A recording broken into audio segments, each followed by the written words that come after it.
gets that.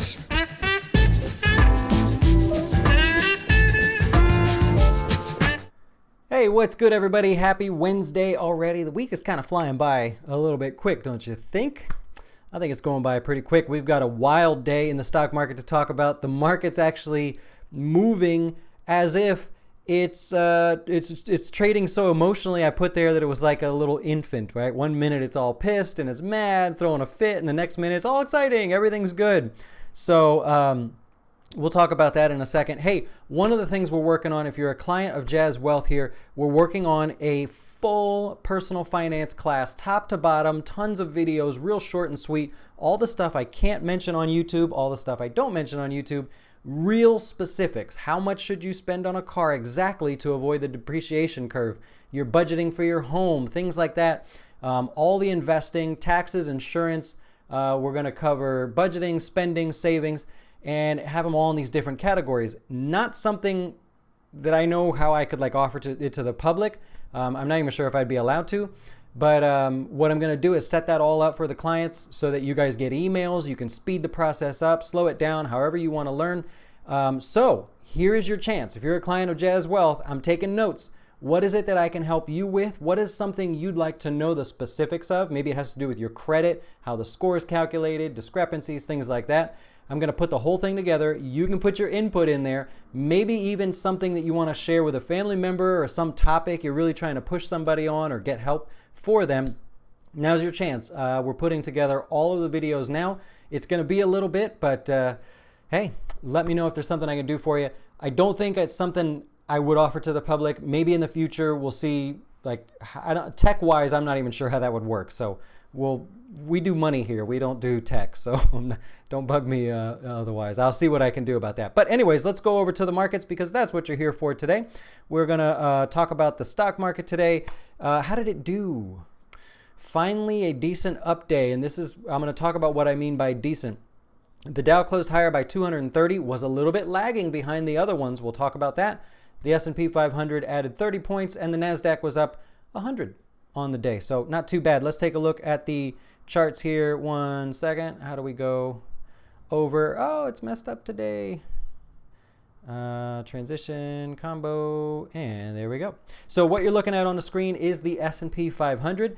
Today, obviously, had a good day. It started down. The sort of panic today was China, trade war, tariffs, all the stuff they're going to add. Over 100 different companies they were going to add tariffs to, so the market started lower. However, by the end of the day, it was kind of like nobody cared anymore. We get it, right? We're going to fight back and forth a little bit.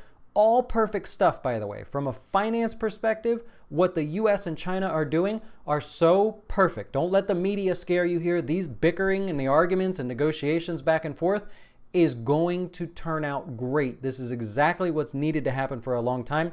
Take the politics out of it. Take all the garbage out. If you just kind of look at exactly what we're trying to do, this is going to work out in both of our favors, but of course our favor, hopefully a little bit more. So S&P 500 right there, stuck on the 200-day moving average. That's the red line there.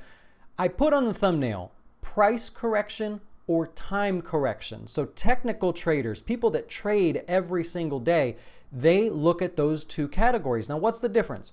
A price correction is something where a particular stock or the index or whatever you're following falls more than 10%. So meaning the price just fell from some point down 10%. It could be on the year. It could be over some period of time. It's a very loose statement that they use. Well, if we look at the market, the S&P, we could say that the price has corrected, right? And that's sort of the movement that we've had. But what happens going forward? Do we snap back and head back to highs, or do we head back to lows? Well, now we're in a period of time that's called a time correction.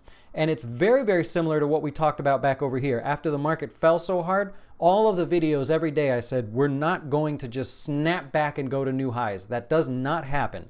So I actually went back to the Great Depression. It has never happened. So we said, well, don't expect to go to new highs. Expect some time to go by where the markets sort of find their new zone.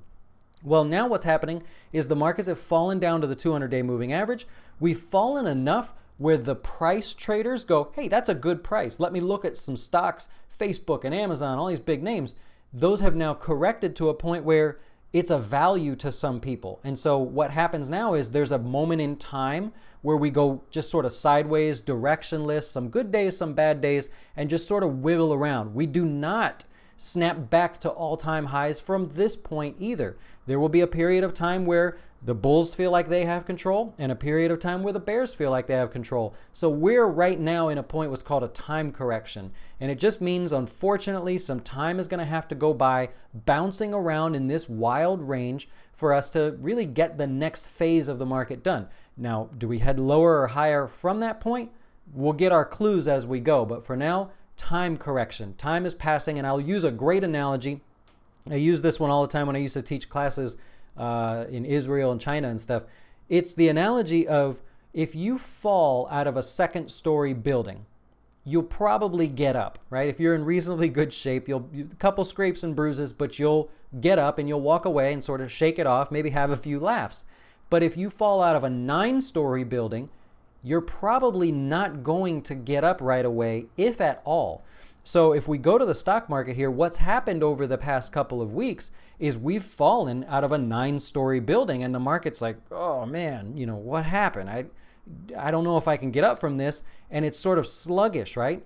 And so that's the analogy. If your best friend slaps you in the face, you can handle that. It's kind of funny. But if Mike Tyson punches you in the face, you're going down, and it's going to take a while for you to get back up. So use that analogy with the markets. We are now in that time period where we're sort of woozy, and we're like, I don't know if we can get out of this. As time passes, our body heals, the stock market will heal, we'll be back on track. So that's enough ranting about that. Let's take a look at some of the overall markets here. We've got financials today up 1%. Great strong day for the financials.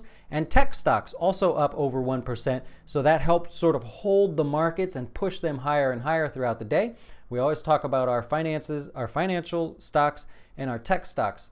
Going around the sort of different sectors, not a whole lot. I wish I had more for you there. Kind of a small 1% day, whether you're looking at tech, also a 1% up day, 1 1/3 really. All the broad markets about 1%. Here's the thing with the Dow. The Dow was also up on the day, but not quite as much as the rest of them. And the real reason for that is kind of the stocks that were hit because of the tariff news in the morning. Boeing, big player in the Dow. It closed down on the day by 1%.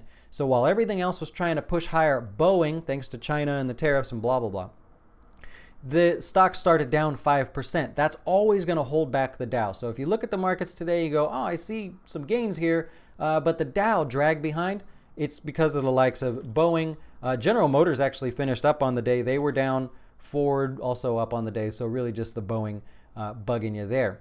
That's really all I have for you. Some individual stocks that kind of noticeable today. Lennar Homes, they build brand new homes, up 10% on the day, and that actually helped the sector, the home building sector, add 3% on the day. So Lennar pretty much carried the torch today for the home builders. The news there was just earnings and revenue. Revenue was actually up thanks to an increase in new home orders. People that want to build new homes, up 30%. So Lennar had a lot of good things to say. That was cool. Boeing was something interesting today. I already talked about it. Was down 5%, finished the day only down 1% thanks to the China tariffs. But there was some good news here for Boeing. They got an order. Where did I put that? They got an order for 75 737 MAX jets. The order was $8.8 billion. Now, that's not a record for them. They've had bigger orders. But isn't that incredible? You could buy 75 jets for $8.8 billion. I don't know why, but that seems high to me. It just seems like a high price.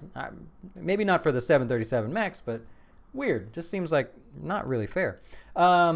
One last stock here, Cloudera, cool company, data, machine learning, anything data AI these guys do, down 40% today. This is why you're always very careful to if you're going to trade in individual stocks, make sure that they are volume-driven stocks, meaning the stocks trade decent volume every day. This stock trades maybe 1 million shares a day on average. Today, I bet you it traded like 10 million. Where's today's volume? Today's 27 million shares traded hands. Why? Because it fell 40%. Earnings was good. Revenue came in good. The problem was the forecast. The company said, hey, going forward, we're thinking we're going to end up with a certain revenue. And it was $25 million lower than what Wall Street wanted to see. So they got pummeled today, down 40%. Anyways, that's all I have for you here today. Remember, if you're a client of Jazz Wealth, you want in on this personal finance sort of class, meaning you want to include some sort of lesson in there, happy to take suggestions. It's going to be a big class. It's going to be nearly 50 videos that you control the speed of how they get emailed to you. And so we'll go from there. Just let me know. Everything else I think is good. Time correction. Just think of that. Now time has to go by. If you don't watch me for like the next 10 days, we're pretty much going to say the same thing for the next 10 days. Time correction. Let the wounds heal. Anyways, thanks for watching, guys. I appreciate it, really, and we'll talk to you soon.